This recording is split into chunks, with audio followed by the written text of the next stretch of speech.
지금 저한테 뭐라고 하신 거예요? 여기는 한국의 어느 편의점. 미국에서 온 한 여성이 물건을 계산하기 위해 지폐를 건네자 편의점 직원의 표정이 굳어집니다. 이내 이 편의점 직원은 여성에게 손가락질까지 하기 시작하는데요. 이 여성은 편의점에서 겪은 일들을 미국 전역에 알려야겠다고 생각해서 유튜브에 영상 하나를 찍어 올리게 됩니다. 그리고 이 영상을 본 미국인들은 참을 수 없다는 반응을 보였는데요. 대체 이 여성이 편의점에서 무슨 일을 겪었던 건지 함께 알아보러 가실까요? 잠깐, 1초 만에 누를 수 있는 좋아요 버튼만 눌러주시면 영상 제작에 큰 힘이 됩니다.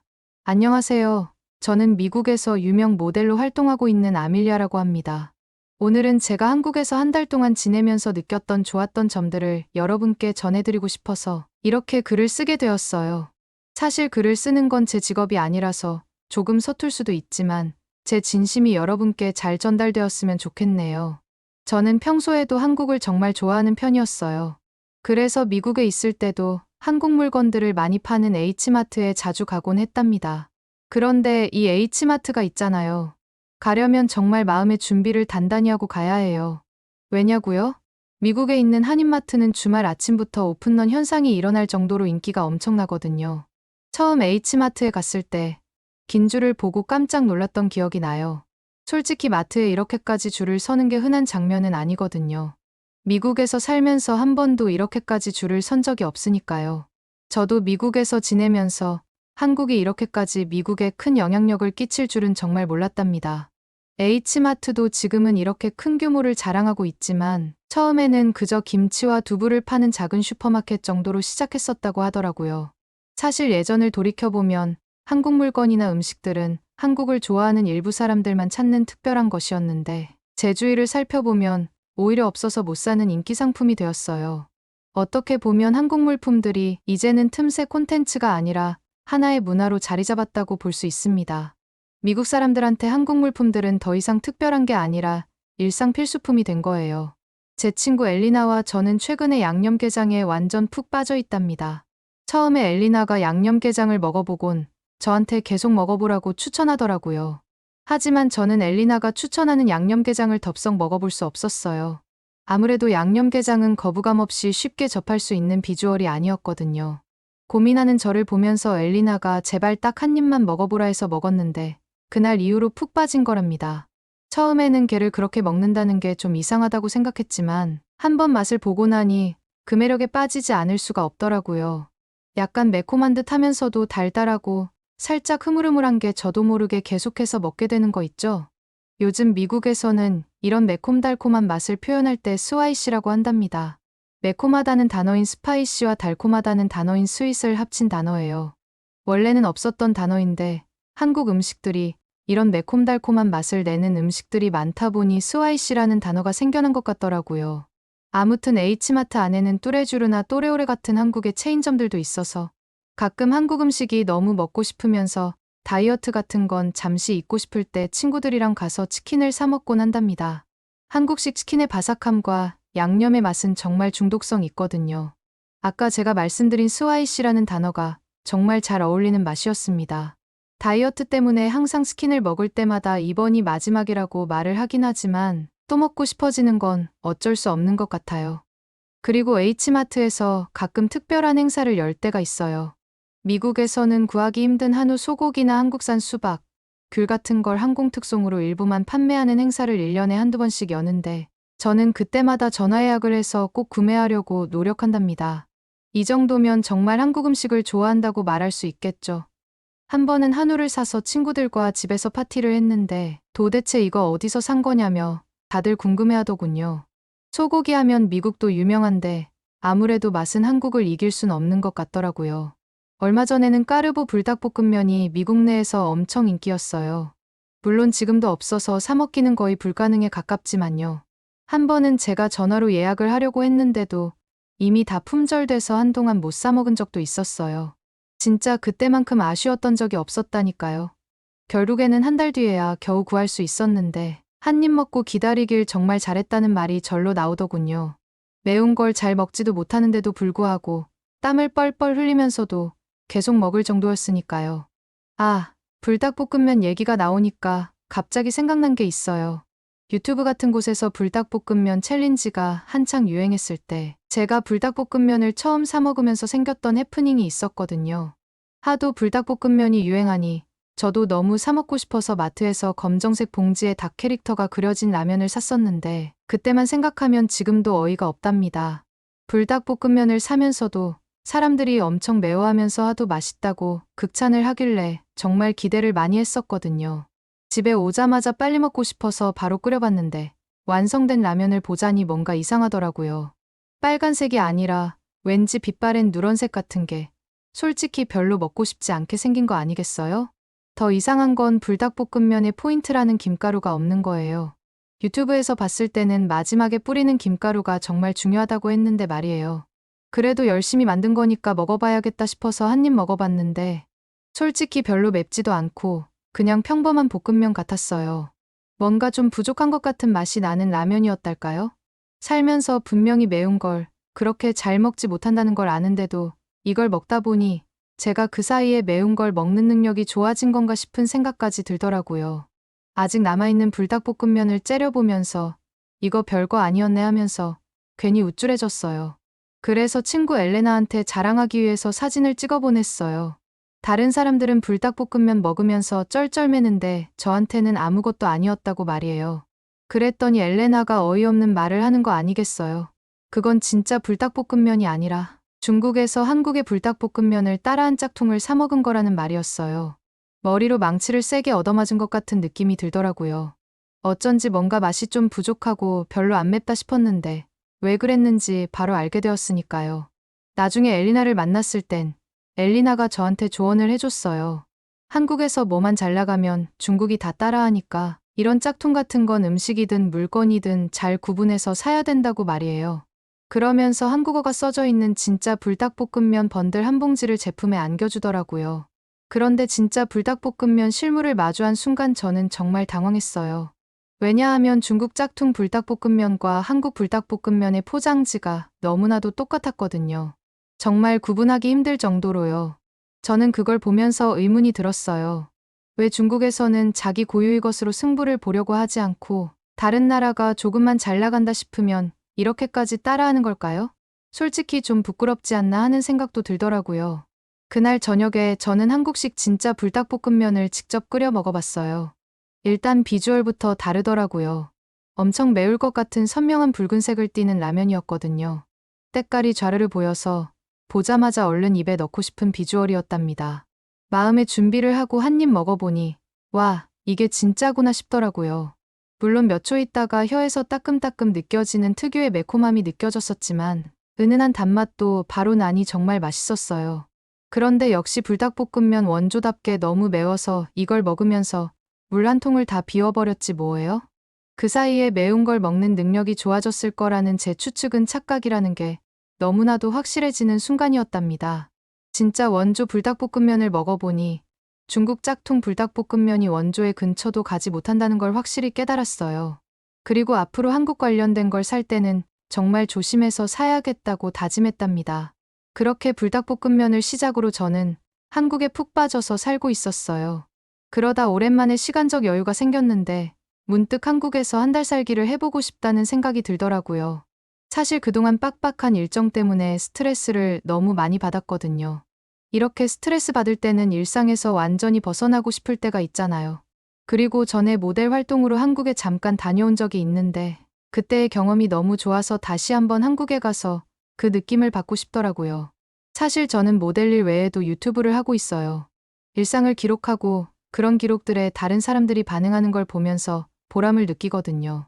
그래서 이번에 한국에서 지내는 동안 유튜브에 꼭 기록을 남겨야겠다고 생각했답니다. 특히 3달러를 가지고 한국에서 뭘 먹을 수 있는지에 대한 컨텐츠를 꼭 찍어보고 싶었어요. 왜냐하면 한국의 물가와 음식 문화를 소개하는 게 재미있는 영상이 될 것 같았거든요. 그렇게 한국행 당일 드디어 한국에 도착했는데 정말 설레더라고요. 한 달 동안 머물 숙소에 짐을 풀고 나니 오랜 비행으로 몸이 좀 지쳐 있어서 잠깐 푹 쉬기로 했어요. 푹 쉬고 나니 달달한 게 땡기더군요. 저는 원래 뭔가 마시는 걸 정말 좋아하거든요. 그래서 쉬고 나자마자 바로 한국 카페의 음료가 얼마나 맛있을지 궁금해서 숙소 근처에 있는 카페를 방문했답니다. 카운터로 가서 주문을 하려는데 거기 있던 남자 직원분이 정말 훈훈하게 생기셨더라고요. 제가 어떤 음료를 고를지 고민하고 있었는데 그분이 영어로 어떤 음료를 주문하시겠어요? 라고 물어보시는 거예요. 한국어를 못하는 제게 영어로 물어봐 주는 게 얼마나 감사했는지 몰라요. 그때 문득 엘리나가 했던 말이 생각났어요. 한국 사람들은 너가 생각하는 것보다 훨씬 똑똑한 걸 알아? 아마 이번에 직접 보면서 깨달을 거야. 라고 귀에 딱지가 않도록 말했었거든요. 근데 정말 그 말이 맞더라고요.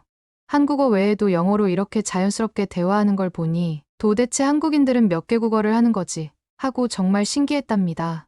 제가 오랜만에 달달한 음료가 마시고 싶다고 했더니 그 직원분이 이 카페에서는 얼그레이 라떼가 가장 잘 나간다면서 추천해 주셨어요. 그분의 추천을 믿어보기로 하고 그 음료를 시켰는데 믿을 수 없을 정도로 빨리 음료를 받았답니다. 사실 미국에서부터 한국인들의 빨리빨리 문화는 정말 유명해서 알고 있었는데 이렇게 직접 경험해보니 미국 사람들과 음료를 만드는 속도가 이렇게나 차이 날 수 있다는 게 정말 믿기지 않더라고요. 음료를 받고 자리에 앉았는데 더 놀라운 일이 있었어요. 맛있게 생긴 비스킷을 굉장히 잘 어울릴 거라면서 공짜로 주는 거 아니겠어요? 한국 사람들의 서비스 정신이 이렇게 좋다니 정말 신기했습니다. 요즘 미국에서도 한국 카페가 평일 오후에도 줄 서서 마셔야 할 정도로 인기라던데 이런 세심한 서비스가 큰 역할을 하지 않았을까 생각했어요. 카페에서 시간을 보내다 보니 어느새 배가 고파지더라고요. 어디를 가야 할지 고민하다가 한국에 오면 꼭 들려야 한다는 광장시장을 가보기로 했어요. 그곳에 가니 정말 먹을 게 너무 많더라고요. 빈대떡, 떡볶이, 꼬마김밥 등등 말이에요. 하지만 제 눈을 사로잡은 건 시원한 국물에 면이 들어있는 음식이었어요. 알고 보니 그게 냉면이라는 음식이더라고요. 처음 먹어봤는데 바로 푹 빠져버렸어요. 더운 날씨에 이렇게 잘 어울리는 시원한 음식이 또 있을까 싶었답니다.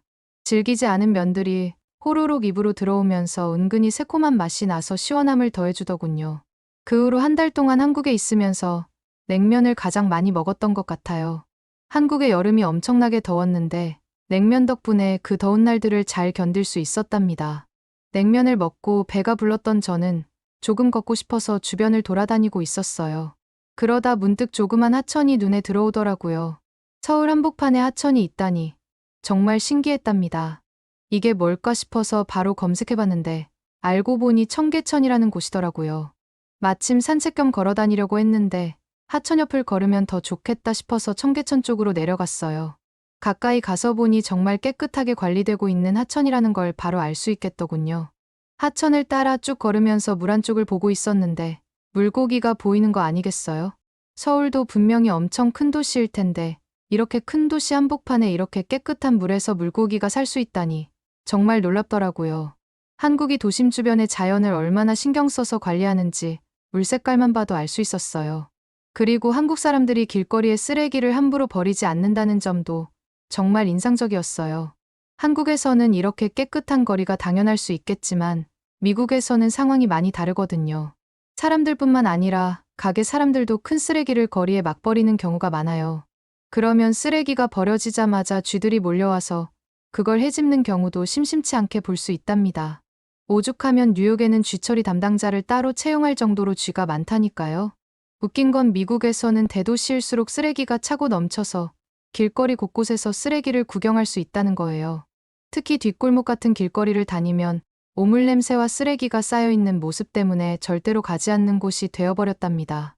미국 사람들 중에는 미국의 장점이 아무데나 쓰레기를 마구 버릴 수 있다는 걸 장점으로 생각하는 사람들도 있어요.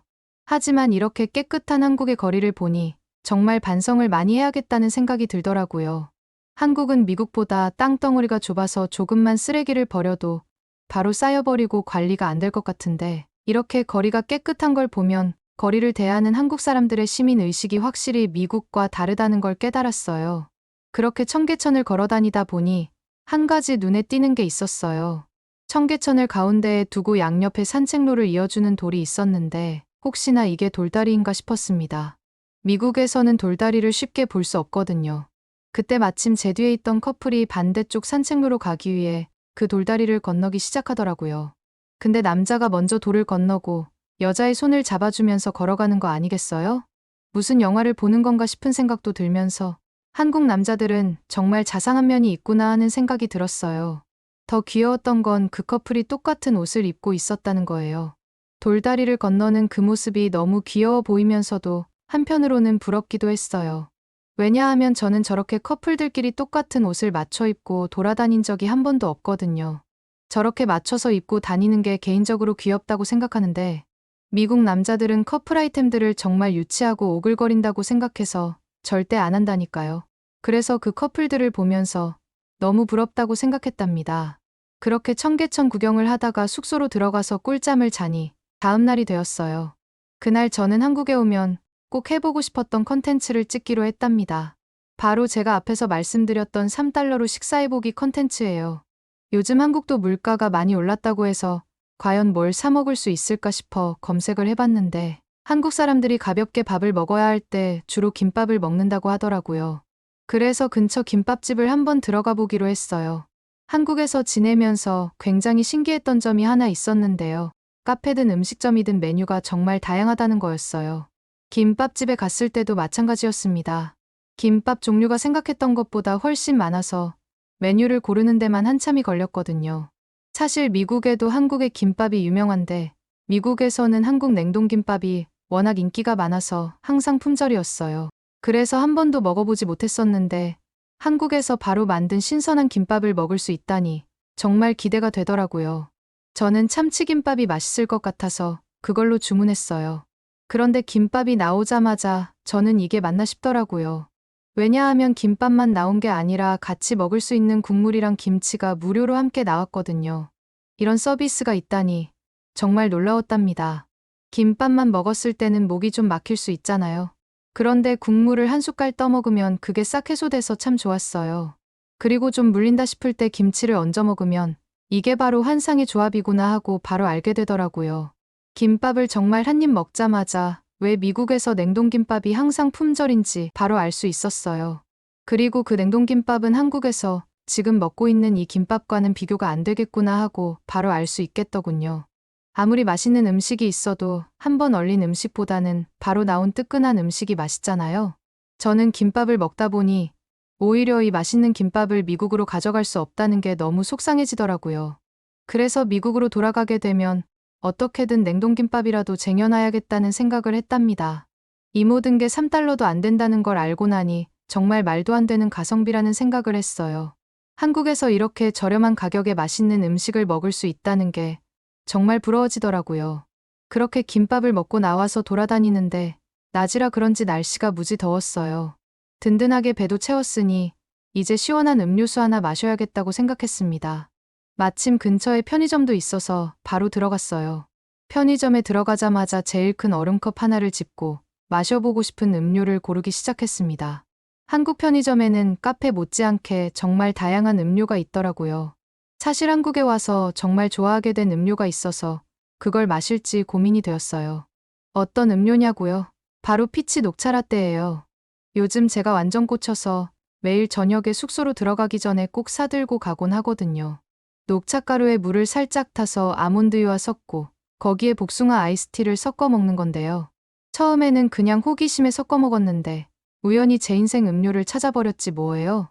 사실 편의점에 와서도 이 음료를 마시고 싶었지만 만드는 게 은근히 손이 많이 가서 편의점에서는 그냥 매일 즐겨 마시는 아이스티를 골랐어요. 그거 말고도 다른 간식거리들을 같이 구매했는데 제가 고른 물건들이 다 합쳐서 5,000원이라고 하더라고요. 그래서 저는 지갑에서 지폐 한 장을 꺼내 편의점 직원에게 내밀었어요. 그런데 편의점 직원분 반응이 좀 이상한 거 아니겠어요? 직원분이 저를 보면서 고개를 절레절레 저으면서 뭔가 안 된다는 표현을 하더라고요. 그러면서 제 지갑에 있는 뭔가를 손가락으로 계속 가리키고 있었어요. 저는 직원분이 도대체 왜 이러시나 싶더라고요. 혹시나 제가 돈을 더 적게 줘서 그러는 건가 싶어서 직원이 지갑 안에 가리키던 지폐 한 장을 더 집어서 넘겨줬어요. 그제서야 직원분이 제가 한 장 더 건네준 지폐를 봤더니 맞다며 끄덕이면서 처음에 받았던 지폐는 돌려주는 거예요. 제가 이 상황이 이해가 안 가서 의아해하는 반응을 보이자 직원분은 wait 이라고 잠깐 외치더니 핸드폰을 잡고 뭔가를 계속하는 것 같았어요. 알고 보니 직원분께서는 번역기 앱에 뭔가를 적고 나서 저에게 보여주시더라고요. 핸드폰에 적혀있는 내용을 본 저는 당황할 수밖에 없었어요. 왜냐하면 제가 지폐를 잘못 준 걸 알려주고 싶었던 모양이더라고요. 5,000원이 넘지 않는 물건이라서 5,000원권만 주면 됐는데 제가 헷갈려서 그 상황에서 5만원권을 줬던 거라고 말해주시더군요. 그래서 직원분이 제 지갑에 있는 5,000원권을 보고 그걸 달라고 하신 거였어요. 솔직히 미국이었다면 외국인이 더 많은 돈을 줬을 때 별 생각 않고 5,000원권을 받은 척 속이고 나머지 돈은 팁이라 생각해서 자기가 가질 수도 있는 상황인데 한국에서는 정직하게 제 값만 받으려고 하시는 걸 보고 정말 멋있다고 생각했어요. 그러면서 혹시나 제가 한국어를 못해서 직원분께서 불편해하거나 저를 싫어하지는 않았을까 걱정도 되더군요. 그날 느낀 게 정말 많아서 오늘 겪었던 일들을 많은 미국 사람들한테 알리고 싶어서 유튜브 영상을 찍어 올렸답니다. 그렇게 영상을 찍고 힘들어서 그대로 쓰러졌는데 다음날 이 영상이 대박이 터진 거 아니겠어요? 거의 300만이 훨씬 넘는 조회수가 나왔더라고요. 제가 종종 유튜브에 영상을 올리긴 하지만 이렇게까지 300만이 넘는 조회수가 나온 적은 처음이었거든요. 영상에는 1000개가 넘는 댓글이 달렸는데 대부분의 미국 사람들이 한국 사람들은 생각한 것보다 더 정직하고 친절하다고 말하더라고요. 댓글에서 어떤 미국 사람은 편의점 가서 3달러 대신 30달러를 줬는데 직원분께서 안 돼, 안 돼, 그건 너무 많은 돈이야 라고 하면서 받은 30달러 정도 되는 한국 돈을 돌려주고 손에 있던 동전들을 가져갔다는 경험을 공유해 주더라고요. 그분도 미국에서 지내면서 제일 그리운 건 한국 특유의 정직함과 친절이라고 했어요. 그 말이 정말 미국 돌아와서는 많이 공감되더라고요. 물론 그 외에도 제 영상에는 한국인들한테 돈을 다시 돌려받았다는 댓글들이 많았습니다. 댓글을 달아주신 어떤 분은 한국에서 5만 원 정도면 마트에서 장을 보고 나서 현관문 앞까지 배달해 줄 수 있는 큰돈이라는 댓글도 있었어요. 그걸 보니 확실히 한국이 미국보다 물가가 싸면서도 서비스는 미국보다 훨씬 좋다는 생각이 들더라고요. 댓글들을 보면서 가장 인상 깊었던 건 어떤 한국인분이 달아주신 댓글이었어요. 실제로 그 댓글이 제 영상에서 가장 인기가 많았는데 정말 그 댓글을 보면서 얼마나 감동받았는지 몰라요. 한국인이 달아줬던 댓글 내용은 이랬어요. 영어를 잘 몰라 영상은 정확히 이해를 못했지만 댓글은 번역을 통해 이해할 수 있었습니다. 한국인들은 한국에 놀러온 외국인들이 한국어를 하지 못한다고 절대로 불편해하거나 싫어하지 않습니다. 한국인들은 한국에 놀러온 사람들이 한국을 좋아해서 왔다는 것을 너무나도 잘 알기 때문에 외국인들을 돕는 것을 굉장히 좋아합니다.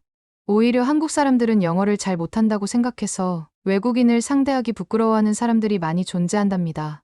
한국에 올 때 한국어를 꼭 알아야 될 필요가 없어요. 전혀 부담받지 않으셔도 된답니다. 한국에서 즐거운 시간만 가득하셨으면 좋겠네요. 저는 이 댓글을 보면서 괜히 울컥하는 마음까지 들더군요. 그 순간 한국에 오길 정말 잘했다고 생각했고 미국으로 다시 돌아가더라도 시간 날 때마다 꼭 한국으로 다시 놀러 와야겠다고 다짐했답니다. 그렇게 한국에서의 한 달이라는 시간이 순식간에 지나갔어요. 미국으로 가는 비행기를 타면서 한국에서 더 있을 수 없다는 아쉬움에 너무 속상하더라고요. 미국에 다시 돌아왔을 때도 한국에 대한 향수병이 생겨서 너무 힘들었어요. 항상 빨리빨리 처리되던 한국에서의 생활에 너무 익숙해졌는지 미국에 있는 생활들이 너무 답답하게 느껴졌거든요. 어떻게든 이 향수병을 극복하고 싶어서 오랜만에 H마트에 갔어요. 그런데 들어가자마자 깜짝 놀랄 수밖에 없었어요. 한국에서 매일 하루도 빠짐없이 먹던 편의점 음료와 얼음컵을 H마트에서도 드디어 팔기 시작한 거 아니겠어요? 미국에 있는 한국마트도 정말 일을 잘하는구나 싶었어요. 미국 사람들의 니즈를 파악하고 바로 반영하니까요. 제가 한국에 있으면서 편의점에서 음료를 마시던 영상도 꽤 반응이 좋았어서 미국 내에서 다들 한국 음료와 얼음컵을 사서 직접 만들어 마셔보기 챌린지가 유행하고 있거든요. 유행 때문에 한국 음료와 얼음컵도 품절될 게 분명해서 저는 H마트에 가자마자 얼음컵과 음료들을 종류별로 한아름 안고 기쁜 마음으로 계산을 했답니다. 오랜만에 한국을 느낄 수 있어서 너무 행복하더라고요. 하루라도 빨리 한국에 다시 돌아갈 생각뿐인데 이번에 한국으로 가게 되면 추천해 주실 여행지가 있을까요? 알려주시면 꼭 한번 가보겠습니다. 오늘의 사연은 어떠셨나요? 오늘의 사연이 마음에 드셨다면 좋아요만 한번 눌러주세요. 1초밖에 안 걸리지만 좋아요를 한번 눌러주시면 더 좋은 사연을 소개해드리는데 큰 힘이 된답니다. 긴 영상 시청해주셔서 감사합니다. 오늘도 행복한 하루 보내세요.